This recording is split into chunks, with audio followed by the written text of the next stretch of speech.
Alright guys, what's up? Iceman's back with another knife review for you. More like an overview, as I just got the knife today. And I've got a few, well, the knife is in focus too, so it's supposed to be a surprise, but there you go. So, got myself a Brous Reloader today. Picked it up new in box off the exchange for a great price. I've been wanting one of these for a while. I had a couple pre-orders in Knife Center, Blade HQ, and they hadn't come in yet, so luckily I was able to pick this up for even less and cancel those pre-orders. So really stoked about this knife. Been wanting this one for a long time, and for good reason, because it's awesome. It is smooth as glass. It is so well put together. I mean, it's a semi-custom piece, you know. Jason Brous from Brous Blades, they give you this nice box, and this was a collaboration with Mikhail Williamson.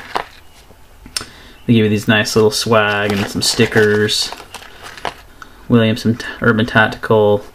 Notice the Urban Tactical logo is on my pocket clip. Not all of those apparently have those, so this one does. So some really cool stuff, and it's got like this certificate of authenticity.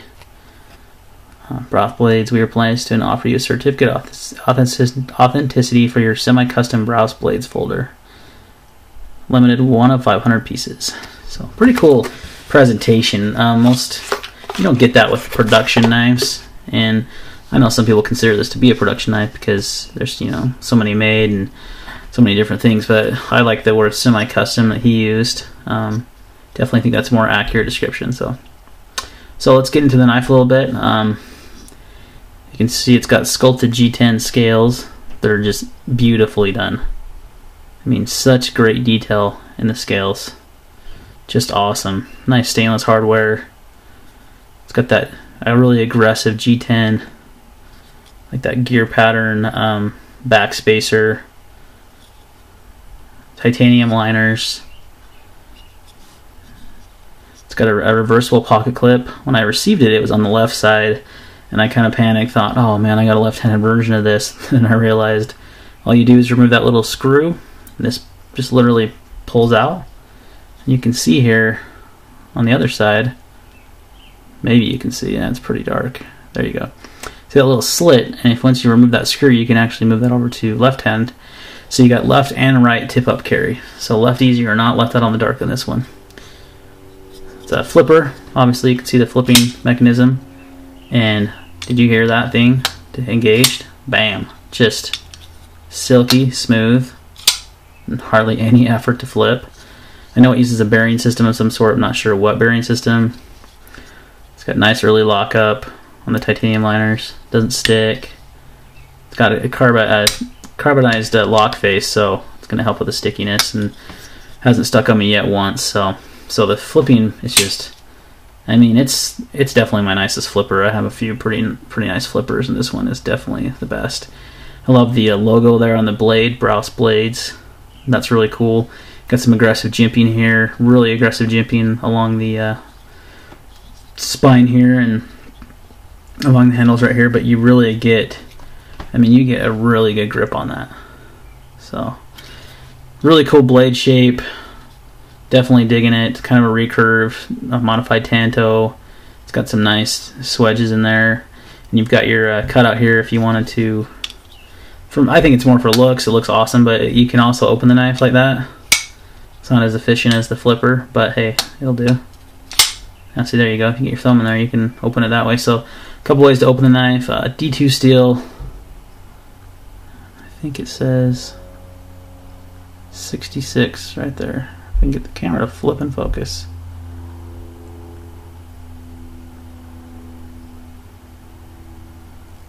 There we go, Judas. 66 of 500, so it's a lower serial number on this one. So definitely loving this thing.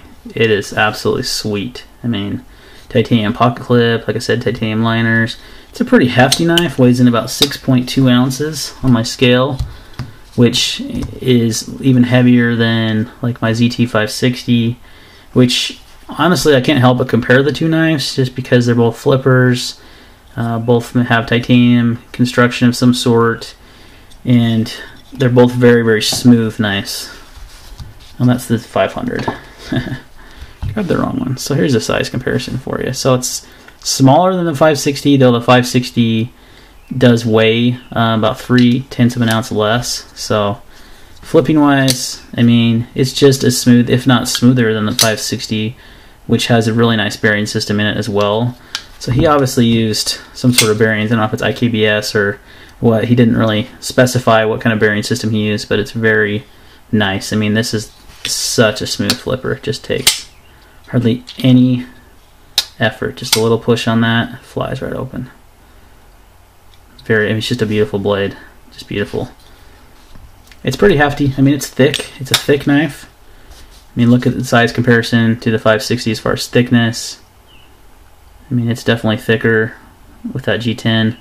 And he didn't mill out the scales on this model. Oh, man, I'm having a hard time seeing that. There's no milling on the scales on the titanium here. I know on his division flipper that he has coming out soon that the scales are milled, so it saves some weight there. And that knife's huge. It's even bigger than this 560, but in length, it's quite a bit bigger. So just a size comparison there. It's more along the same size as a ZT 500, or excuse me, 550. Yeah, they're about the same size. So you got basically the same size as a 500, but you've got the flipper. One knife I like to compare it to, well, I noticed that it was really similar blade design, blade shape as the Boker Manaro, the Bullseye. It's got a really similar, more of a recurve on the brows, but it's a very, very similar blade shape. So kind of interesting there, and this also has the really aggressive jimping on it. So, but I've been waiting for this one for a while. It's a limited run, so it's, like I said, semi-custom piece. Just a beautiful, beautiful knife. Perfect centering. Great lockup, great flipping, great ergonomics. I mean, this thing just fits my hand like a glove, both in the forward grip and then reverse grip. And this backspacer back here gives you some good, some good grip. I mean, that's going nowhere. So really, really special, cool knife. Definitely the favorite of the collection right now. Not sure when the honeymoon period will end on this one, but very, very liking it very much. The pocket clip is a little stiff, not too bad. It's a deep carry clip.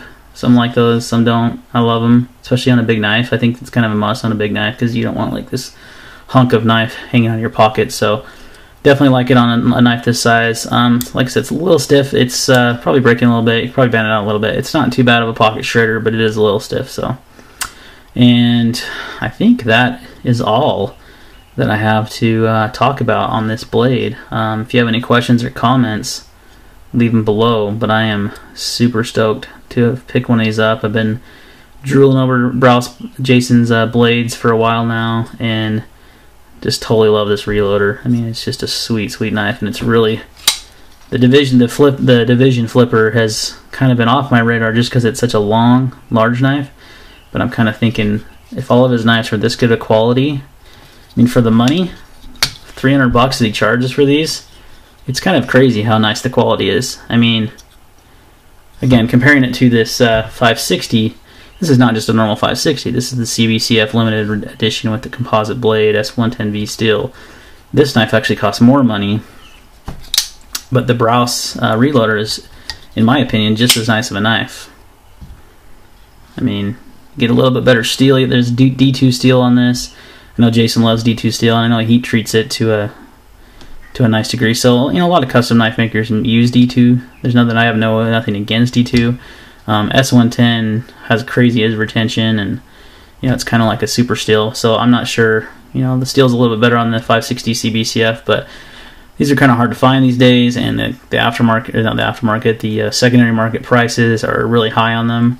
So for the money, if you're in the market and if you can track one of these down, I know that there's only 500 of these made, but I know Knife Center still had pre-orders available on these. I know Blade HQs have closed, so if you can get over to Knife Center, maybe pick one of these up. I'd recommend it because they're sweet. I mean, listen to that.